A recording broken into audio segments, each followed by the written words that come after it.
राजस्थान विधानसभा चुनाव के लिए बीजेपी ने दूसरी लिस्ट तो जारी कर दी, लेकिन बीजेपी की दूसरी लिस्ट जारी होने के बाद ही लगातार बीजेपी में घमासान मचा हुआ है। जयपुर, राजसमंद, चित्तौड़गढ़, अलवर, बूंदी और उदयपुर में कार्यकर्ता विरोध प्रदर्शन कर रहे हैं। राजसमंद में बीजेपी कार्यालय में तोड़फोड़ की गई। चित्तौड़गढ़ में प्रदेशाध्यक्ष सीपी जोशी के घर पर पथराव तक कर दिया गया।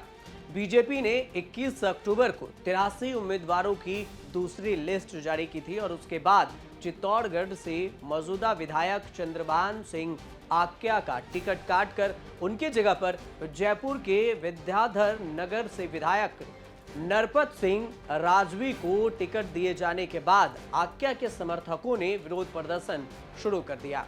हजारों की संख्या में आक्या के समर्थक और पार्टी कार्यकर्ता जमा होकर विरोध प्रदर्शन करने लगे। आप ये वीडियो देखेंगे तो आपको भी ये समझ में आ जाएगा। चंद्रभान सिंह आक्या ने उनका टिकट कटने के लिए प्रदेश अध्यक्ष सीपी जोशी को जिम्मेदार ठहराया। सीपी जोशी पर आरोप लगाते हुए आक्या ने कहा कि उनकी टिकट काटकर सीपी जोशी ने उनसे खुन्नस निकाली है। 22 अक्टूबर को हजारों के समर्थकों के साथ आक्या शक्ति प्रदर्शन कर पहुंचे और उसका ये वीडियो सोशल मीडिया पर काफी वायरल हो रहा है। बीजेपी के प्रदेशाध्यक्ष सीपी जोशी के गृह जिले में हो रहे विरोध प्रदर्शन से पार्टी का चिंता भी अब बढ़ गया है और इस तरह से मौजूदा विधायक चंद्रभान सिंह आक्या के समर्थक सीपी जोशी का भारी विरोध कर रहे हैं, साथ में नारेबाजी भी कर रहे हैं। नारा लगा रहे हैं कि मोदी तुझसे बैर नहीं और सीपी जोशी तेरी खैर नहीं। ऐसे नारेबाजी हो रही है। अब पार्टी कार्यकर्ताओं को मैनेज करना पदाधिकारियों के लिए चुनौती बन गया है।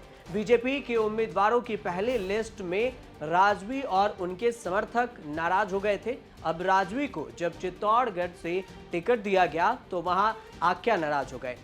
राजवी चित्तौड़गढ़ से विधायक भी रह चुके हैं और अब उनके जगह पर आक्या को टिकट नहीं मिलने से वो विरोध प्रदर्शन कर रहे हैं। इसी तरह बीजेपी की दूसरी लिस्ट में राजसमंद से दीप्ति माहेश्वरी को फिर से बीजेपी ने उम्मीदवार बनाया है, लेकिन इसके बाद टिकट दिए जाने पर जोरदार विरोध प्रदर्शन हो रहा है। यहां से नाराज कार्यकर्ताओं ने बीजेपी के जिला कार्यालय में तोड़फोड़ भी किया। कार्यालय के मुख्य द्वार पर टायर जलाकर कार्यकर्ताओं ने विरोध प्रदर्शन जताया। नाराज कार्यकर्ताओं ने ऑफिस में कुर्सियां तक तोड़ दी और साथ में यह भी कहा कि अगर उम्मीदवार को नहीं बदला गया तो निर्दलीय चुनाव लड़ने के लिए नेताजी को खड़े होने के लिए कहेंगे।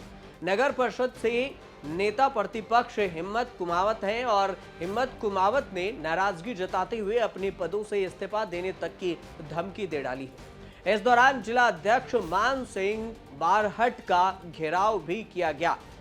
वहीं पर कुंभलगढ़ विधानसभा क्षेत्र से मौजूदा विधायक सुरेंद्र सिंह राठौर को फिर से मैदान में उतारने पर विरोध प्रदर्शन हुआ। कुंभलगढ़ से अनूप सिंह और उनके समर्थक राठौड़ को टिकट देने से नाराज होकर विरोध प्रदर्शन पर उतर आए और सड़कों पर विरोध प्रदर्शन किया, जमकर नारेबाजी भी हुई। इसी तरह उदयपुर का भी हाल है। उदयपुर में बीजेपी के उम्मीदवार ताराचंद जैन का विरोध प्रदर्शन किया जा रहा है। उप महापौर पारस सिंह भी अपने समर्थकों के साथ विरोध प्रदर्शन कर रहे हैं। जयपुर में भी विरोध प्रदर्शन का दौर जारी है। जयपुर में सांगानेर से विधायक अशोक लाहौटी का टिकट काटकर भजन लाल शर्मा को टिकट दिए जाने पर भी जोरदार विरोध प्रदर्शन हो रहा है। बीजेपी ऑफिस में समर्थकों ने जोरदार नारेबाजी की, विरोध प्रदर्शन किया और हंगामा बवाल भी मचा हुआ है। आपको बता दें कि राजस्थान की 230 सीटों पर मतदान 25 नवंबर को है और वोटों की गिनती बाकी 4 राज्यों के साथ 3 दिसंबर को होगी। परिणाम आने के बाद ही पता चल पाएगा कि कांग्रेस अपनी सरकार बचा पाती है या फिर बीजेपी राजस्थान में बाजी मारती है। आप देखते रहिए न्यूज़ तक।